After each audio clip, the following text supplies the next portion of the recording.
오늘 제가 택한 본문은요, 출애굽기 6장 2절 9절의 말씀인데요. 결론적으로 얘기하면 이스라엘 백성들은 광야 학교를 졸업하지 못하고 다 죽었어요. 참 불행한 일이죠.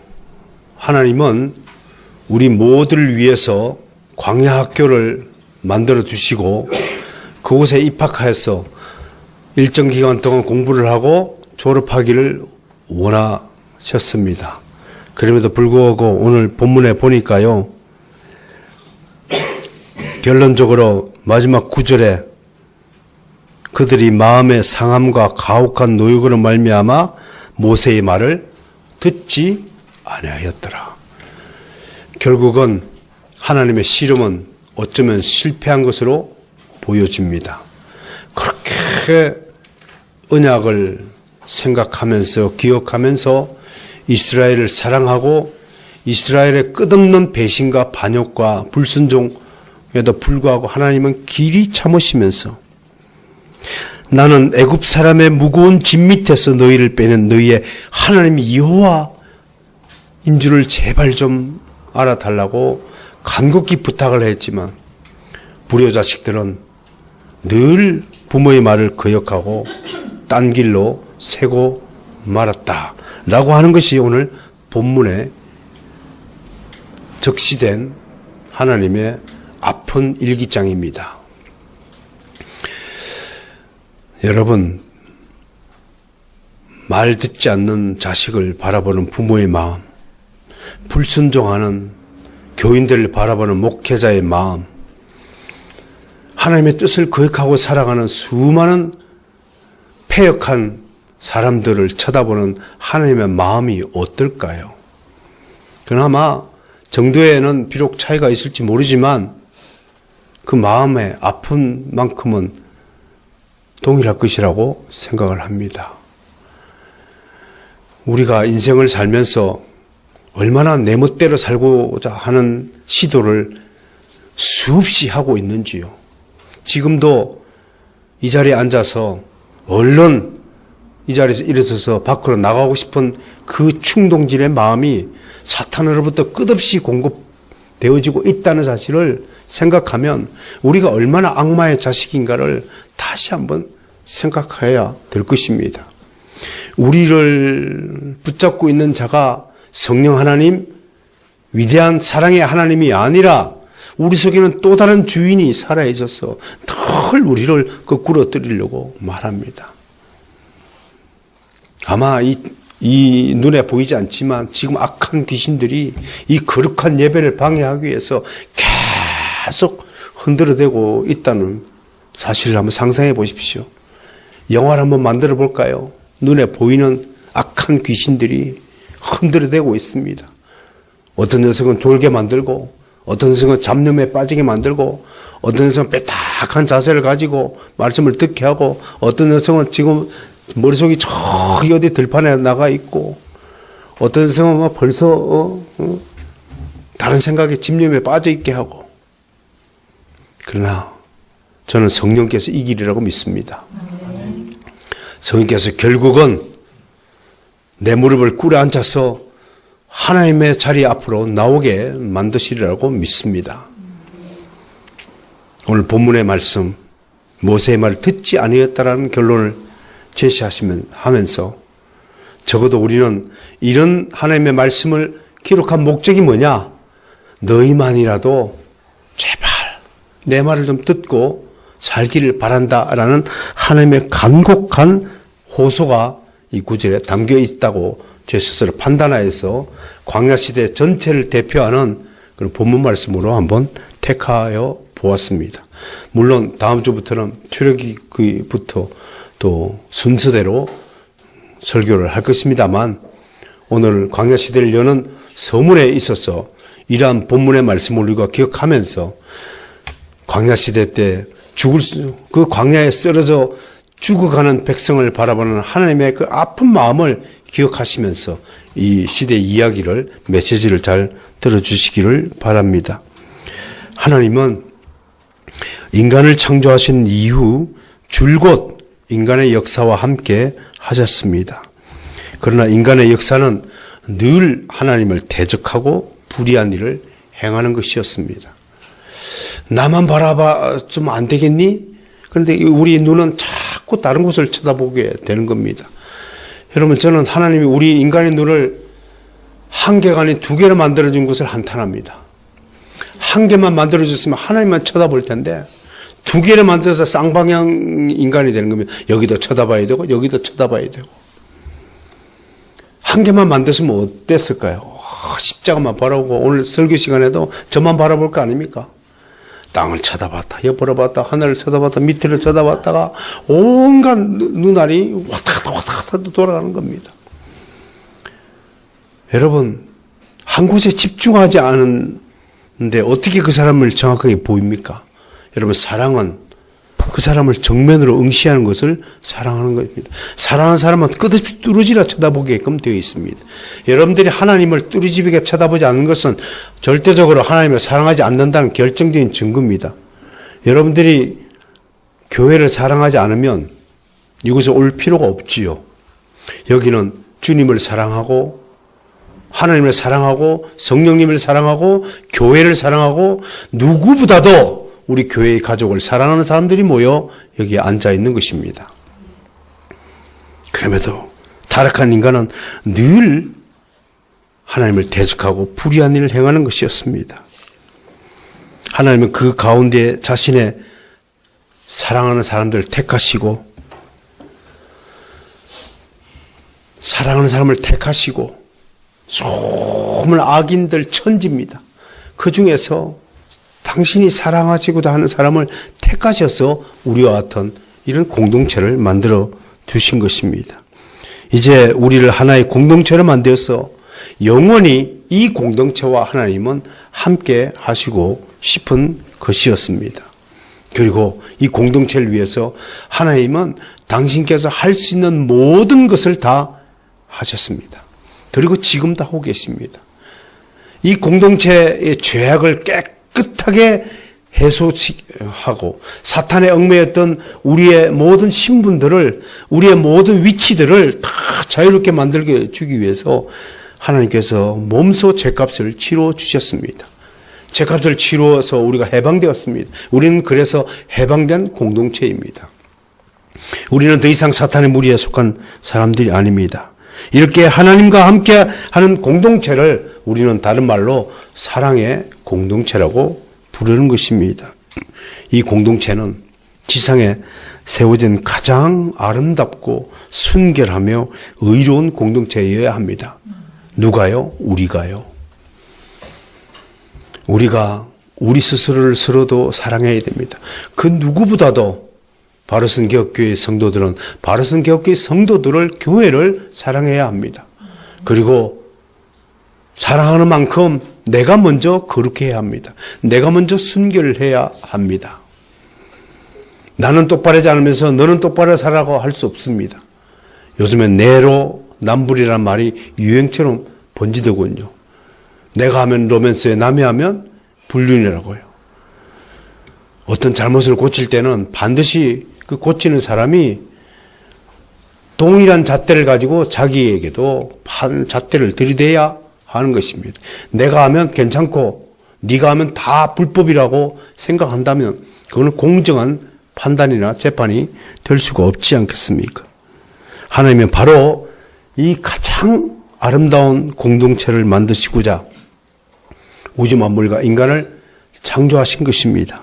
그리고 인간의 역사와 함께 하시며 때로는 주권적으로 때로는 인간의 책임하에 역사의 순간순간에 개입하시고 주도하시고 그리고 우리를 이끌어 오셨습니다. 그런데 갑자기 하나님은 당신이 직접 인도하시던 이 가족들을 이방인의 날엔 애굽에 보내고 말았습니다. 이 부분에 대해서 우리가 생각해야 될 점이 꼭 있습니다. 아브라함을 택하셔서 아브라함에게 젖과 꿀이 흐르는 약속의 땅인 가나안 땅에서 살게 하시겠다고 하나님은 스스로 약속하셨습니다. 그걸 아브라함의 언약이라고 합니다. 그럼 언약대로 하면 아브라함과 후손은 가나안 땅에서 즉시로 정말 행복한 삶을 구가하면서 살아야 했습니다. 그런데 왜 하나님은 자기 스스로 약속을 깨고 갑자기 아브라함의 후손, 야곱의 후손 70명을 가나안 땅에 살게 하지 않으시고 애굽 땅에 보내셔서 그것도 무려 430년 동안 노예 생활을 겪도록 했는가? 굉장히 중요한 질문을 던져보아야 합니다. 이것이 우리 인생에 그대로 적용돼야 하는 것입니다. 하나님은요, 당신의 백성들을 극상품 만들기를, 극상품이 아닌 상품은 하나님 나라에 들어갈 수 없다는 사실을 극명하게 보여주기 위해서 당신의 백성들을 철저하게 혹독한 훈련을 거친 다음에 정금 같은 당신의 백성을 만드시고자 하는 것이 하나님의 뜻과 목적이었다는 것입니다. 만약에 아브라함의 후손들이, 야곱의 후손들이 이런 애굽이라는 혹독한 훈련 장소, 훈련의 기간을 거치지 않은 채 바로 가나안 땅에 살았다면 하나님은 영원히 실패할 수도 있을 것입니다. 한때 1, 2차 세계대전이 일어나기 전에 유럽에서는 인간에 대한 낙관주의 사상이 아주 전 유럽을 지배했다고 합니다. 인간은 선한 거야. 야, 인간은 대단한 존재야. 만물의 영장이야. 야, 인간은 말이야, 제대로 교육시키면 정말 하나님의 형상을 닮은 존재로서 위대한 능력을 발휘할 수 있는 거야. 그러니까 꾸짖지 마. 회개하라고 요구하지 마. 잘한다, 잘한다. 기죽이지 말고 잘한다, 잘한다. 네가 최고다, 최고다. 그것만 가르쳐. 라는 사상이었습니다. 다들 인간이 근본부터 선한 존재라고 믿었더랬습니다. 그러나 1, 2차 세계대전을 치르고 나면서 300만 명에 가까운 전 세계 인구가 전쟁으로 인하여 총에 맞아 사망하는 그 과정과 결과를 보면서 선각자들은 깨닫기 시작했습니다. 인간은 절대로 선한 존재가 아니다. 인간의 길을 살려주면 어떤 결과가 우리 앞에 펼쳐질지 역사는 분명히 증명한 바가 있습니다.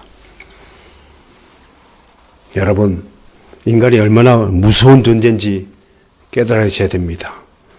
인간에게 통제장치가 없다면요, 만약에 호랑이를 여러분 집에서 키우는데 호랑이를 지금 애완경이다 해서 함부로 풀어주면 그 다음날 그 가족은 깜짝같이 사라질 겁니다. 이 호랑이보다도 더 무서운 존재가 사람입니다. 사람이 얼마나 무서운 존재인가는 역사가 증명했다고 분명히 말씀했습니다. 사람의 머릿속에서는 온갖 미움과 증오와 저주가 깔려 있습니다. 나를 싫어하는 사람을 싫어하도록 되어 있습니다. 나보다 잘난 사람을 시기 질투하도록 되어 있습니다. 나보다 더 사랑받는 사람을 어떻게 하면 거꾸로 때릴까 속으로 계략을 꾸미는 존재가 우리 인간이라는 사실입니다. 여러분 거부하십니까? 부정하실 수 있습니까? 없습니다. 인간은 그런 존재가 아닙니다. 그런 차원에서 하나님은 당신이 사랑하는 자식들을 아프지만 미래를 위하여 광야학교를 보낼 수밖에 없다는 사실을 우린 기억해야 할 것입니다. 애굽에 들어간 유대인들은 처음엔 요셉이 총리로 있는 나라에게 호화호식했을 것입니다. 요셉이 30세에 총리가 되어서 110세에 돌아가셨으므로 약 한 70년 내지 80년 동안은 아주 즐거운 삶을 보냈을 것으로 우리는 추정할 수 있습니다. 그러나 오늘 갑자기 성경은 분위기를 달리하여 출애굽 1장 8절에 보면요, 요셉을 알지 못하는 새 왕이 일어났다고 보도합니다. 여기서부터 이스라엘의 고난의 행군이 시작됩니다. 이때가 주전 1814년에 등극한 아멘 엠 하트 왕 시절이라고 우리는 역사가들은 말합니다. 이 왕 때에 요셉이 죽자마자 이 왕은 바로 이스라엘을 노예로 삼았다고 합니다. 부모 없는 자식들 여러분 생각해 보십시오. 얼마나 처량할까요?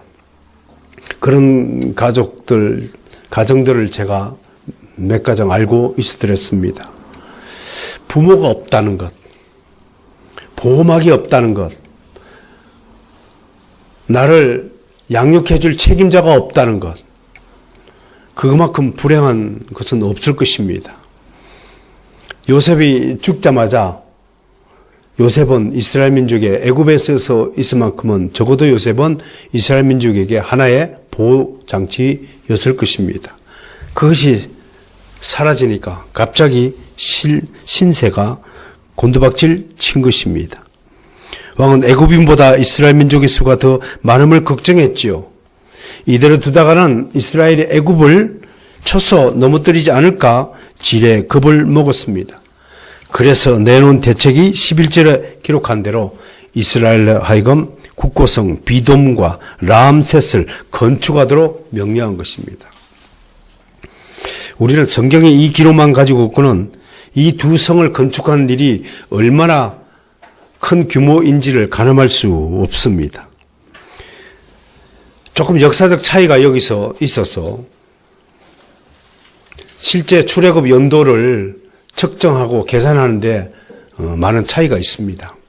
실제 애굽 역사에서 라암셋의 이름은 19왕조부터 20왕조 사이에 등장합니다. 이때가 주전 한 1319년부터 1085년인데 이렇게 계산하면 역사적으로 계산하면 우리가 믿는 출애굽 연도가 주전 1446년인데 그 연도가 100한 20, 30년 이상 차이가 나게 되는 것입니다. 이걸 위해서 우리가 애굽 역사를 잠시 공부할 필요가 있습니다. 애굽의 고대 애굽 이집트를 좀 공부해야 합니다.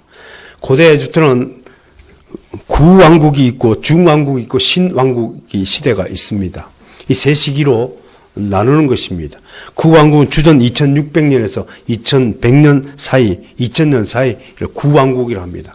이 시대 때 가나안 땅에는 아브라함과 이삭이 살았던 시대였습니다. 그리고 중왕국은 주전 2000년부터 1650년 사이입니다. 그러니까 이때 이스라엘 백성이 애굽으로 들어갔고 입애굽했었고 이 시기에 요셉이 총리로 있었던 시절입니다. 특히 중왕국 시대를 힉소스 시대라고 하는데요.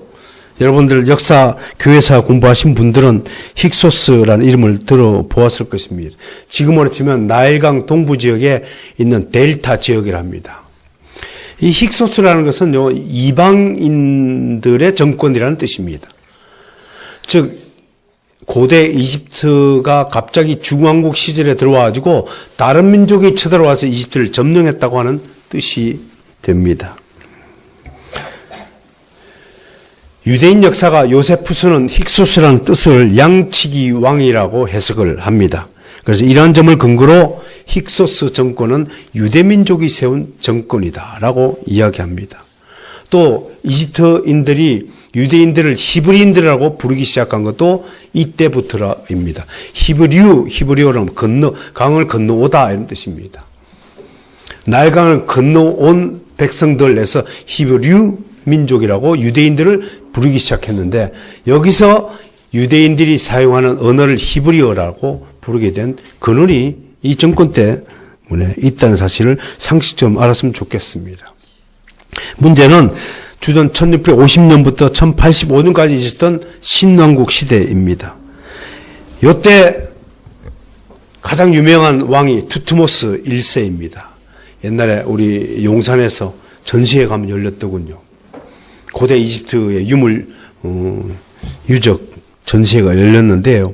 이때 보면 투트모스 1세의 그 딸이 바로 공주로 오늘 성경에 소개되고 있습니다. 이 바로 공주 딸 이름이 이집트 역사에는 하트셉투 공주로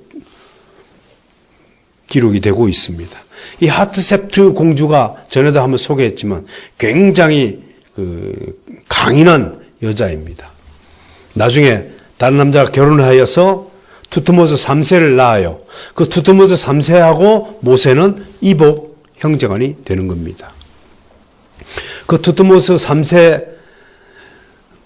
1세는 그 하트셉트 바로 공주하고 오빠를 낳는데 그 오빠가 투트모스 2세가 돼요.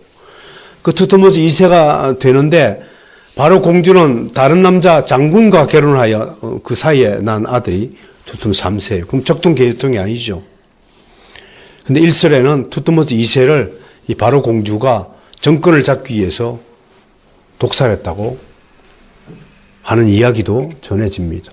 어떻든 간에 투트모스 2세는 몇 년간 왕노를 하지 못하고 갑작스럽게 죽고 마자 하트셉트 공주가 자기 아들을 장군과 사이에 난 아들을 왕위에 올렸고 8살짜리 아들을 대신하여 하트셉트 공주가 여자 최초로 이집트를 권력을 손에 쥐게 됩니다. 여장부지요. 그래서 여성처럼 보이지 않기 위해서 이 바로 공주 모세의 양 어머니는 평생을 남자처럼 머리를 깎고 남자 옷을 입고 그리고 다녔다고 합니다. 목소리도 굵게 내기 위해서 여봐라 그러면 영이 안 쓰잖아요. 여봐라 그래야 영이 쓰죠.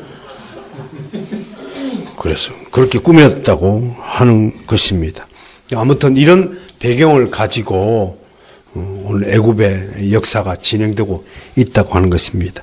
요셉을 알지 못하는 왕 일어난부터 즉 요셉 총리까지는 유대인들이 상당히 그래도 대접받고 살았지만 고센 지역이라는 이 땅에서 기름진 땅에서 살았지만 요셉을 알지 못하는 이 왕으로부터 시작하여서 이후 430년 동안 노예 생활을 하게 되는 것입니다.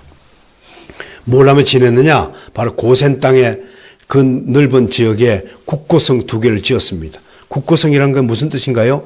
전쟁을 대비해서 또 흉년을 대비해서 모든 곡물을 국가의 재산을 다 모아두는 그런 곳입니다. 아주 중요한 성이 되겠죠. 이런 국고성을 짓는 것은 요셉 총리로부터 애굽 사람들이 배운 선행 학습의 결과라고 우리는 생각을 합니다. 요셉이 흉년의 때에 곡식을 다 걷어서 창고에다 들어두지 않습니까? 그런 창고를 좀 더 크게 짓자 하는 것이 국고성이었다고 하는 것입니다.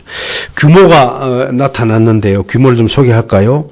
우선은 현재 남아있는 그 국고성 유적지의 사진을 보시면 큰 기둥들이 이게 7개가 세워졌을 것이라고 추정합니다. 그 기둥의 이름을 우리가 오벨리스크라고 하는 겁니다. 그 길이가요, 얼마나 높이면 높이가 30m가 됩니다. 높이가 30m 되는 건물이면 한 층이 3m라고 하면 거의 10층 건물 높이의 국고성입니다. 창고의 높이가 그 정도 높았다는 겁니다. 그 시절에 건물을 10층 높이로 지을 수 있는 건축 기술을 가진 사람들이 애굽인이었다고 하는 것입니다. 놀랍지 않나요? 이것도 돌기둥입니다. 어떻게 돌기둥을 그렇게 쌓았을까요? 오벨리스크는 세계 7대 불가사의에 속합니다. 그 30m짜리 돌을 깎기 위해서 유대인들이 얼마나 고생을 했을까요? 느리게 깎으면 느리게 깎는다 채찍질 당하고, 많이 먹으면 많이 먹는다고 채찍질 당하고, 잠 많이 잔다고 또 채찍질 당하고, 아무튼 엄청난 고생을 했을 것입니다. 그런데 참으로 이상한 현상이 출애굽기에 기록되어 있습니다. 그것은 바로 12절인데요. 출애굽기 1장 12절인데요. 이스라엘이 학대를 받을수록 더 번성했다 하는 것입니다. 자연적인 현상으로는 이거 이제 설명이 되지 않습니다. 이게 하나님 백성의 특징입니다. 여러분, 그러니까 우리 교회도 마찬가지입니다. 우리 교회가 풍족하면 하나님 뜻이 아닐 겁니다. 좀 고생해야 됩니다.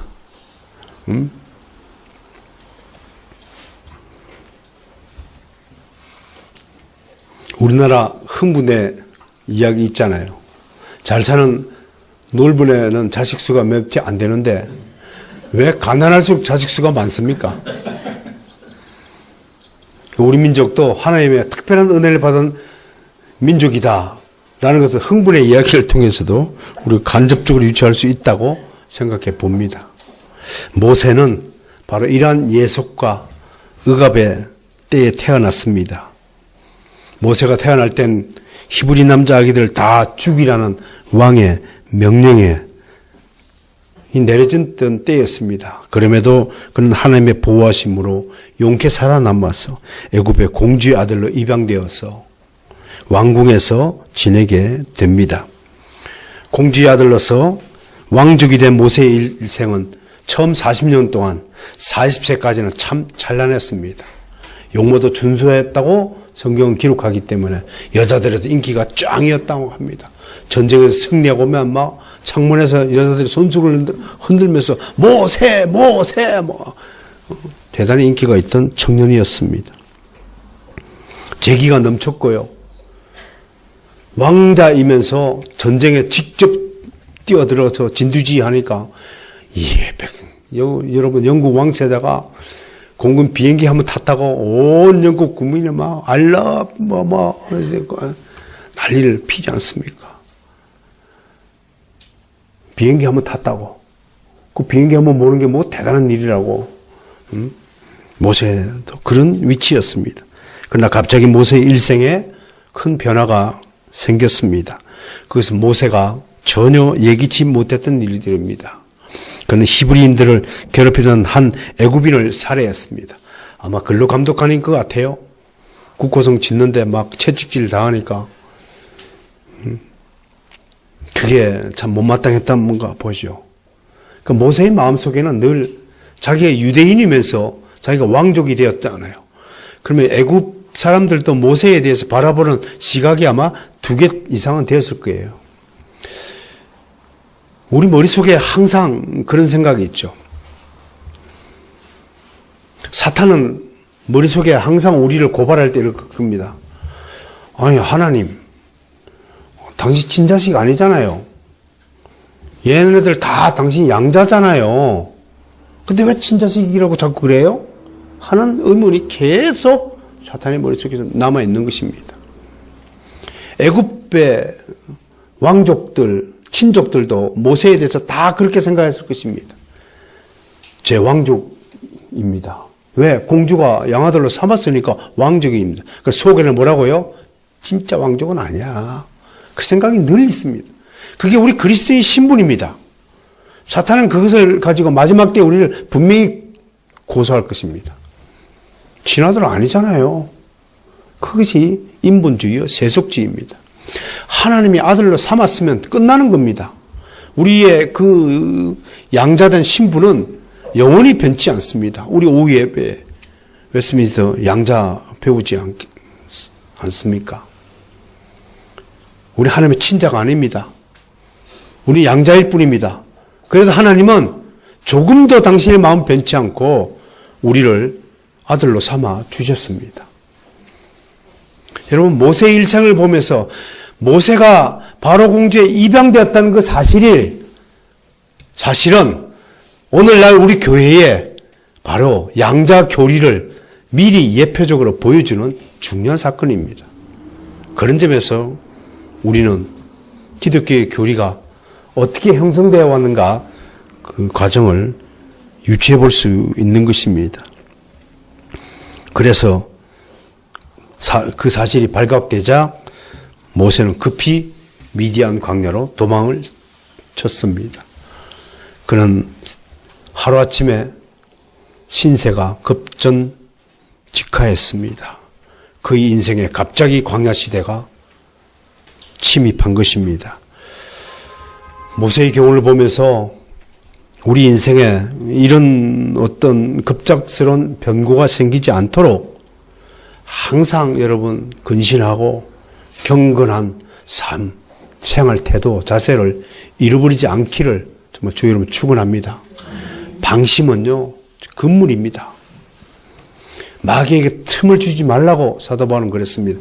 그리스도인이 그리스도인답게 살기 위해서는 정말 방심하면 안 됩니다. 정말 게을르면 안 됩니다. 조금 더 틈을 주면 안 됩니다. 조금 더 내 자신을 느긋함에 안일함에 방치하면 안 됩니다. 늘 사도 바울의 가르침대로 우리를 십자가에 내 몸을 쳐서 십자가에 복종하도록 나를 만들어야 됩니다. 그것이 세상 사람들 입장에 보면 무지무지 힘든 것으로 보여집니다. 그런데 그렇지 않아요. 성령의 사람은 그 일이 너무너무 자연스러운 거예요. 그 일이 당연한 거예요. 그렇게 사는 것이 너무너무 큰 기쁨인 거예요. 늘 새로운 에너지를 공급받는 거예요. 늘 기쁨이에요. 늘 성령 충만해요. 하나님만 생각하면 늘 막 가슴이 뛰어요. 나이와 관계없습니다. 우리 육신은 새할 수밖에 없습니다. 머리카락은 빠지고 점점 기운이 사라지고 나의 힘이 빠지고 오래 책상 앞에 앉아 있어서 책을 보면 눈이 흐릿해지게 됩니다. 그 육신적인 육체적인 현상은 어쩔 수 없는 겁니다. 그럼에도 이 마음은 늘 성령 충만한 것입니다. 할렐루야. 네. 그런 사람들이 여러분들의 삶을 지배해야 될 것입니다. 어쨌든 모세에게 이런 갑작스러운 변화가 일어났습니다. 저에게도 어느 날 갑자기 어떤 사고가 생겼습니다. 갑자기 변화했습니다. 잘 나가던 최 기자가 어느 날 갑자기 쫄딱 망했습니다. 3일 만에 정신을 차리고 3일 만에 보니까 완전히 다른 내가 되어 있었습니다. 완전히 내 주변에 다른 환경이 만들어졌습니다. 모세도 마찬가지였습니다. 더 이상 왕궁으로 돌아갈 수 없었습니다. 그는 살인자였습니다. 그는 현상 수배범이었습니다.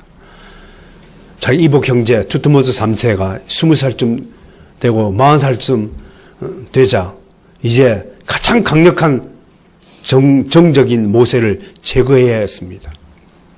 정치적인 이유가 되겠죠.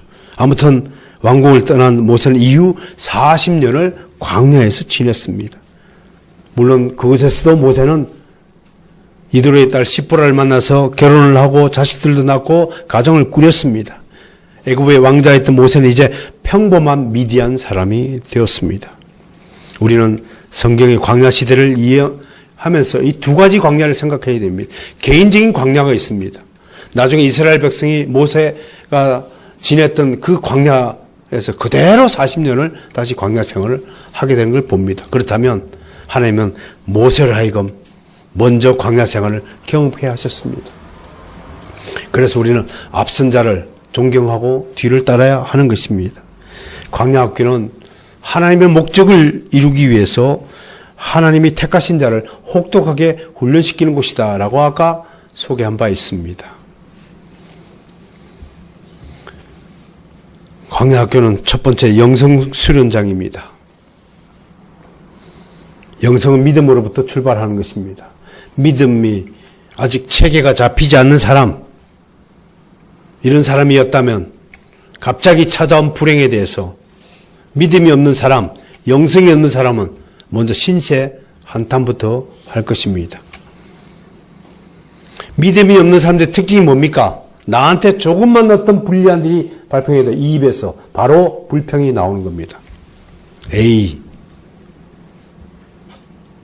요즘에 아이들 쓰는 용어가 정말 하나님의 마음을 아프게 합니다. 어쩜 그렇게 하나님의 마음을 아프게 하는 말들만, 용어들만 골라서 쓰는지. 헐, 짱나, 이거는 아주 점잖은 책에 속한답니다. 어떤 초등학교 앞에 차를 대고 기다렸더니 지나가면서 두 아이가 얼마나 많은 욕설을 하는지 모릅니다. 도대체 그런 부모들은 잡아서 무기징역을 좀 살렸으면 좋겠어요. 도대체가 그런 부모가 이게 불량상품을 왜 그리 내보내느냐고요. 도대체가 제대로 교육시켜서 내놓으라고 했는데 왜 그런 불량상품을 만들어가지고 온 사회를 어지럽히냐고요. 일본처럼 우리도 부모에게 벌금을 내리고 부모를 그냥 바로 현장에서 체포하는 법률을 만들어야 이 정신을 차릴 것 아닐까 생각을 해봅니다. 세상에 그런 욕설이 있는 줄 난 처음 들었습니다. 꼬마들이.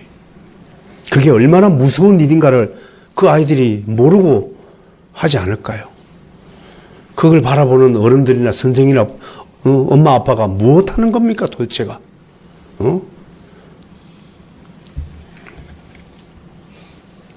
그러나 영성훈련을 받은 사람은 홀로 사막에서 밤하늘 바라보고 무별들을 바라보면서 찬란한 미래를 꿈꿉니다.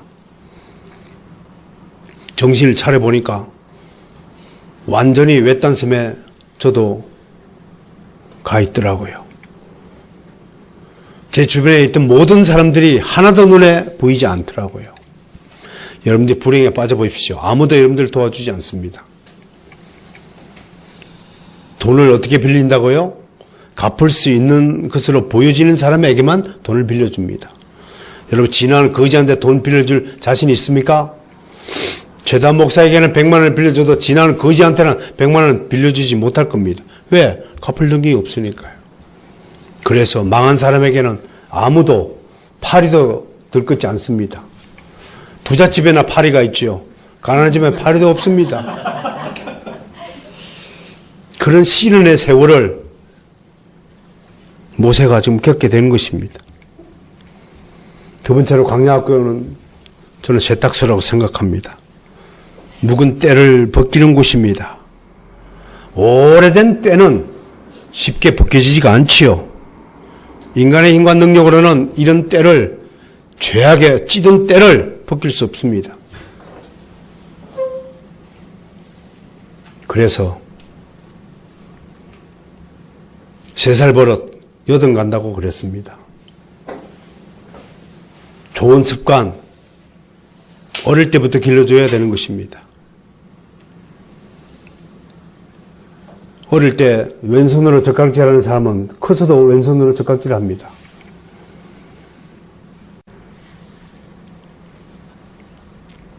저는 광야학교에서 모세가 왕궁에서 자라면서 얻었던 나쁜 습관들을 성령에 의해서, 성령의 세탁기에 의해서 다 뿌리째 뽑아졌을 거라고 믿습니다. 왕궁에서 뭐 했겠어요? 지손으로 뭐 한 것 있겠어요? 물도 와라. 예. 바꿔지 와라. 예. 모세가 왕자의 신분이었습니다. 왕자가 자기 손으로 얼굴이라도 세수라도 했을까요? 하게 요즘 뭐 유튜브를 보니까 한국 엄마들 고발하는 영상을 보니까 난리 그 난리도 없더군요. 애한테 쫓아다니면서 숟가락 들고 이거 먹으라고 하더군요. 일어나자마자 그냥 얼굴, 수건으로 얼굴 닦아주고 난리 창피해서 정말 그렇게 수준 낮은 부모들이 있단 말입니까? 그게 사랑인 줄 아십니까? 그건 미친 짓이지 사랑이 절대 아닙니다. 하나님은 결코 우리를 그렇게 사랑하지 않습니다. 하나님은 그렇게 수준 낮게 우리를 사랑하지 않는다니까요.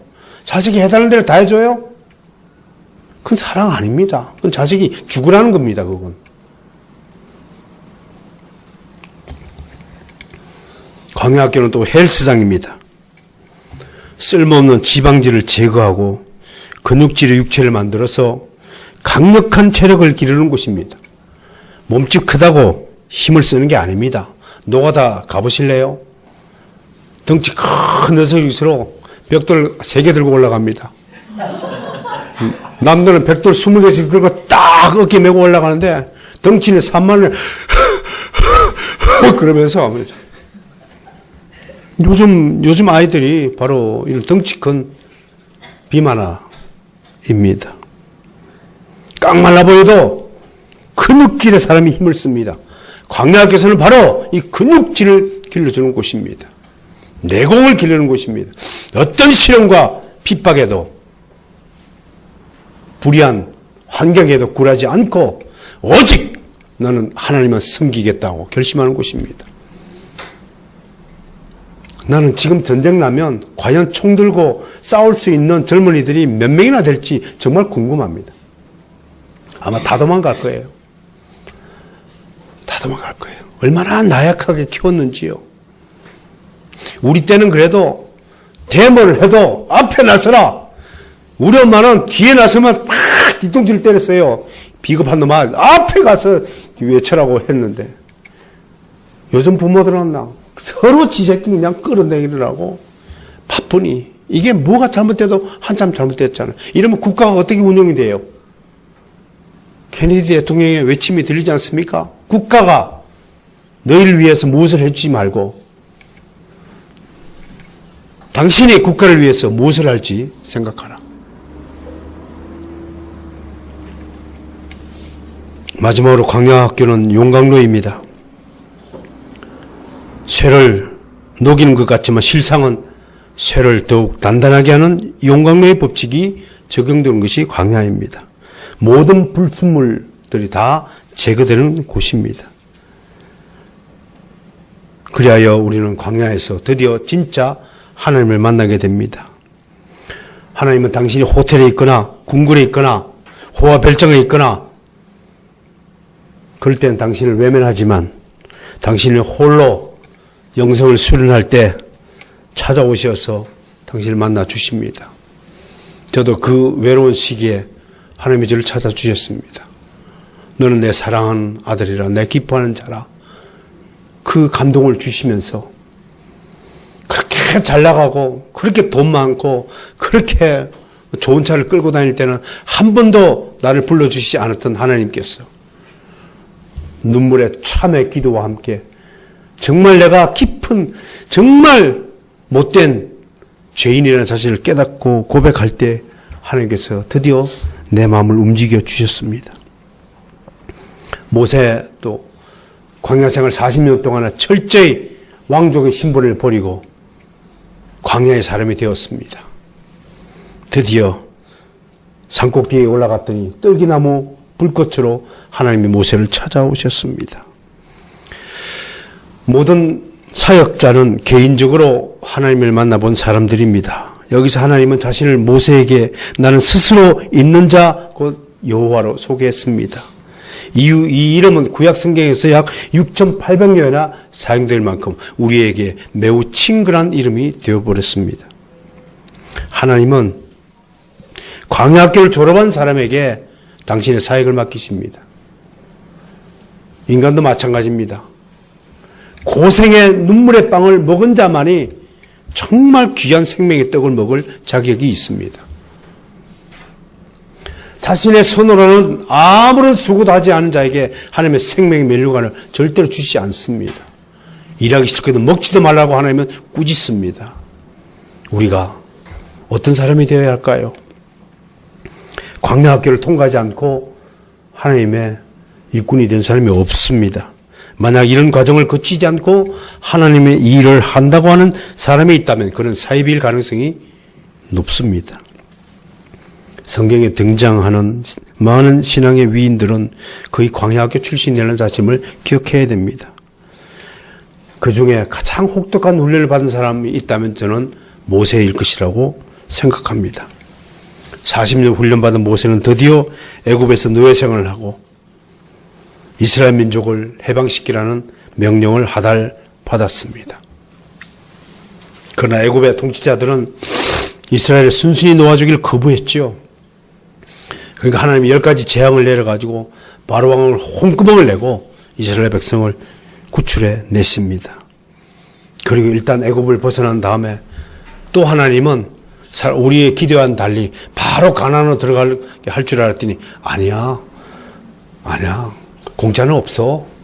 시내산 앞에 다 모아놓고 얘들아 내가부터 이제 너희들이 어떻게 살아야 될지 법을 정해야 되겠다.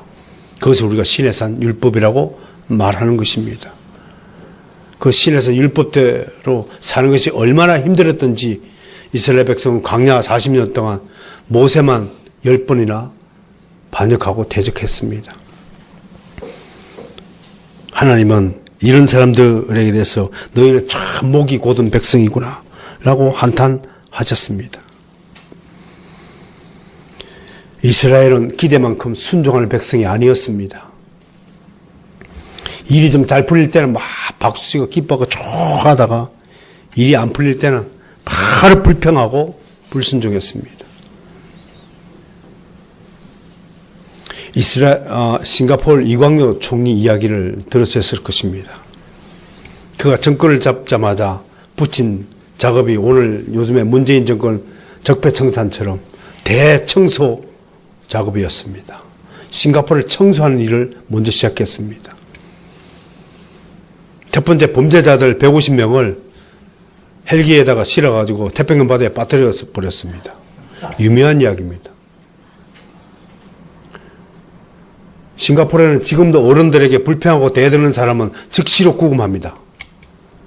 현장에서 구금합니다. 침을 뱉으면 30만 원 벌금을 내립니다. 부모 말을 안 들은 사람은 바로 감옥에 보냅니다. 그 싱가포르 법이었습니다. 그 법이 옳다고 저는 말하고 싶지 않습니다. 제가 말씀드리고 싶은 것은 그만큼 그 정도가 아니면 인간은 절대로 자유롭게 말을 듣지 않는다는 것입니다. 이스라엘은 하나님이 이해하는 데 실패했고 하나님의 신적인 목적을 이루는 데 동참하지 못했습니다. 그래서 광야에서 모든 출애굽 1세들이 죽어버리고 말았습니다. 그럼 끝났을까요? 아닙니다. 하나님은 또 다른 계획을 갖고 계셨습니다. 남은 어린아이들을 다시 키우기 시작했습니다. 하나님의 사랑은 이런 것입니다. 우리는 실패하지만 하나님은 끝까지 우리를 데리고 영원한 천국에서 함께 살고자 모든 수단과 방식을 다 사용하신 것입니다. 이것이 위대한 하나님의 불변의 사랑입니다. 하나님의 목적은 이렇게 먼저 택한 이스라엘을 통하여서 당신의 사랑을 전 인류에게 전파하는 것이었습니다. 이 위대한 임무가 2세대들에게 주어졌고 이 2세대들에게 주어진 하나님의 이 위대한 사랑의 명령이 오늘 우리들에게도 그대로 하달되고 적용되고 있다는 것입니다. 이제 신명기 마지막 부분에서 이스라엘 백성은 약속의 땅에 들어가기 위한 준비를 갖춥니다. 지금까지 이스라엘은 광야에서 철저히 불순종하고 패배했습니다. 하나님을 대적했습니다. 하나님의 뜻대로 행하지 못했습니다. 모세마저 하나님의 진노를 사서 지팡이 2번 두드렸다고 약속의 땅에 들어가지도 못하고 말았습니다. 그러나 하나님은 모세를 통해서 우리 이스라엘에게 2가지 큰 선물을 주고 모세 시대를 마감시켰었습니다. 그 첫 번째 하나가 율법이요. 또 하나는 성막입니다. 물론 율법은 우리를 구원하지 못합니다. 율법은 타락한 인간의 내면의 변화를 이끌어내지 못합니다. 율법은 죄인이 자발적으로 하나님을 사랑하도록 만들지 못합니다. 다만 우리의 죄가 무엇인가를 깨닫도록 하는 역할을 담당하였습니다. 그래서 사도 바울은 구약의 할례 같은 세례가 내적인 상태를 반영해주는 정확한 지표가 못 된다고 하면서 할례를 마음에 하라고 충고했습니다. 외적인 것에 치중하지 말고 본질적인 것에 치중하라고 사도 바울은 우리에게 가르쳐 주셨습니다. 오늘날 우리 현대인들이요, 얼마나 외적인 것에서 현혹되어 있는지요. 이런 사람들을 사도 바울은 율법의 조문에 현혹된 자라고 우리에게 질타했습니다. 현대인들은 자동차 하나를 고를 때도 자동차의 겉모습 보고 고릅니다. 리터당 주행 거리가 얼마나 되는지, 엔진은 2기통인지 4기통인지, 바퀴는 어떤 바퀴인지, 배기량은 얼마나 되는지, 가격 대비에 이 차가 정말 경제적인지, 성능은 어떤 것인지 따져보고 차를 구입하는 사람은 거의 없습니다. 그냥 겉모습 보고 삽니다. 여자 고를 때도 하나님은 성격 보고 믿음 보고 그 사람의 됨됨이 본질을 보고 고르라고 하는데도 불구하고 우리는 지 눈에 얼굴 보고 결정하죠. 얼굴 예쁘면 다 좋은 줄 알고 이미 타락한 눈이요 수준 미달 눈입니다. 여러분들 눈들을 믿지 마세요. 여러분들이 보기에 좋은 것이 진짜 좋은 것이 아닐 수 있다는 사실을 늘 생각하고 살아야 합니다. 우리는 율법을 선물을 받았지만 그 선물은 앞으로 주어질 복음이라는 완성된 선물의 예표였습니다. 그림자 선물이었습니다. 두 번째, 하나님의 광야에 있는 이스라엘이 공식적인 제사를 드릴 수 있도록 하는 제도적 장치를 마련해 두신 것입니다. 이것이 위대한 선물이었습니다. 이것이 오늘 우리가 이 선물로 말미암아 이렇게 주일날 모여서 하나님께 예배하는 의식이 나타난 것입니다. 예배는 우리가 고하는 것이 아닙니다. 하나님이 이러이러한 순서를 가지고 너희는 영원토록 나를 찬양하고 기도하고 예배하라고 가르쳐 주신 대로 우리가 지금 예배하는 것입니다. 그것이 모세시 때는 성막이었습니다. 성막을 자신의 공동체 안에 가장 중심 부분에 성막을 설치한 것입니다. 이게 주는 의미가 굉장히 강한 것입니다. 우리 모두의 신앙의 자리에 예수 그리스도가 가장 중심된 자리에 좌정하시기를 주의 이름으로 축원합니다. 여러분 마음의 중심이 누구에게 있느냐? 내가 그 자리를 차고 있다면 여러분도 아직 거듭나지 않은 사람이 될 것입니다. 중요한 것은 하나님의 은혜 없이는 누구도 광야 학교를 졸업하지 못한다고. 앞으로 우리는 광야 시대를 여행하면서 이 안에서 반드시 이수해야 하는 10개 영적 훈련 과목을 소개하고 그 내용들을 살펴볼 것입니다.